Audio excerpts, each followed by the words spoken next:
ایک سفر میں حضور علیہ الصلوۃ والسلام اور اصحاب گامزن تھے کہ راستے میں قیام کیا تو ایک قبیلے کی صلح کروانے کے لیے حضور علیہ السلام تشریف لے گئے. وہاں کچھ تاخیر ہو گئی تو صحابہ نے حضرت ابوبکر صدیق کو کہا کہ حضور رک گئے ہیں تو نماز کا وقت جا رہا ہے، آپ نماز پڑھا دیجئے.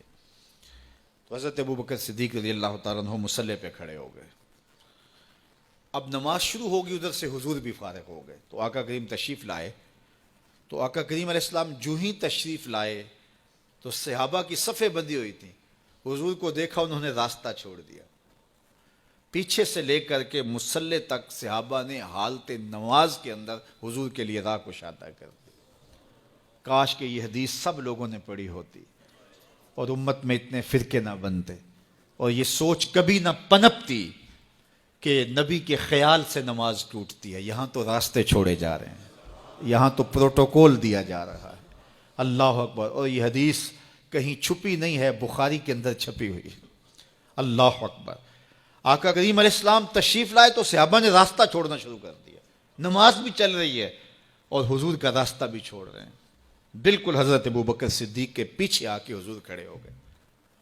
ابو بکر لا یلتفت یمینا ولا یسارا، جب آپ نماز پڑھتے تھے تو نہ دائیں دیکھتے نہ بائیں دیکھتے، پوری توجہ انہماک ہوتا. وہ اپنی کیفیات کے جہان میں ڈوبے تھے اور حضور آ کے پیچھے کھڑے ہو گئے.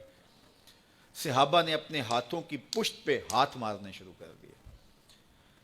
مکعن و تصدیہ، قرآن نے تالی لگانا، سیٹی مارنا، یہ شیطانی اعمال ہیں، لیکن ہاتھ کی پشت پہ ہاتھ مار کے متنبہ کرنا یہ مختلف مواقع کے اوپر یہ جائز ہے.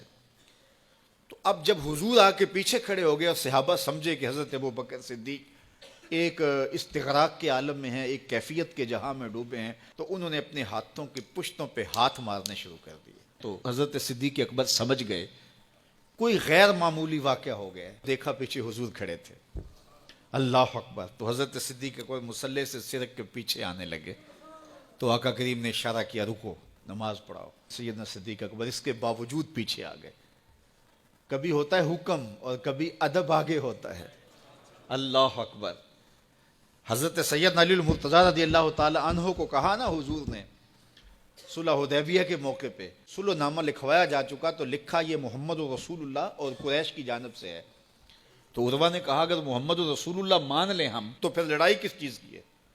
تو اس لیے محمد رسول اللہ نہیں، محمد بن عبداللہ لکھا جائے.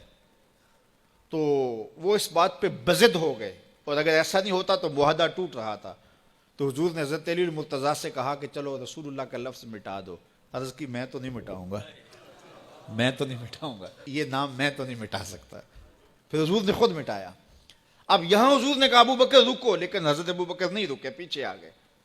اور پھر حضور خیر مصلی پہ گئے، نماز ہوئی، سلام پھرا. تو حضرت ابو بکر صدیق رضی اللہ تعالیٰ عنہ کو حضور نے کہا ابو بکر جب میں نے کہا تھا تم رکے رہو تو تم کیوں پیچھے آئے؟ تو سنو حضرت ابو بکر نے کیا جواب دیا رضی اللہ تعالیٰ عنہ. کروڑوں سلام، لاکھوں عقیدتوں اور نیاز مندیوں کے خراج ان کی چوکھٹ پہ. عرض کرنے لگے ما کان لابن ابی قحافہ ان یؤم رسول اللہ صلی اللہ علیہ وسلم. حضور ابو قحافہ کے بیٹے کی جرت کب ہوئی کہ رسول اللہ کے آگے کھڑا ہو کے نماز پڑھائے؟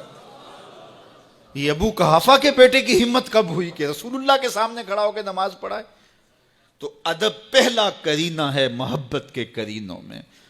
حضرت ابو بکر صدیق رضی اللہ تعالی عنہ نے اگر حضور علیہ الصلوۃ والسلام کی اطاعت اور حضور کی محبت، ادب، فرما برداری اور جانثاری کے انوکھے باب رقم کیے ہیں، لیکن حضور نے بھی ان کو جو اعزازات دیے. ایک خاتون آئی مسئلہ پوچھنے، آقا کریم نے فرمایا پھر آ جانا.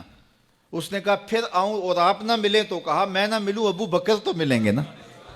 اللہ اکبر. تو اپنے بعد اشارہ دے دیا ان کی طرف کہ میرے بعد میرا نائب ابو بکر ہے. اللہ اکبر. عزتوں کی مسند اور عزتوں کی معراج اور عزتوں کے مقام پہ سیدنا صدیق اکبر رضی اللہ تعالی عنہ کو بٹھایا.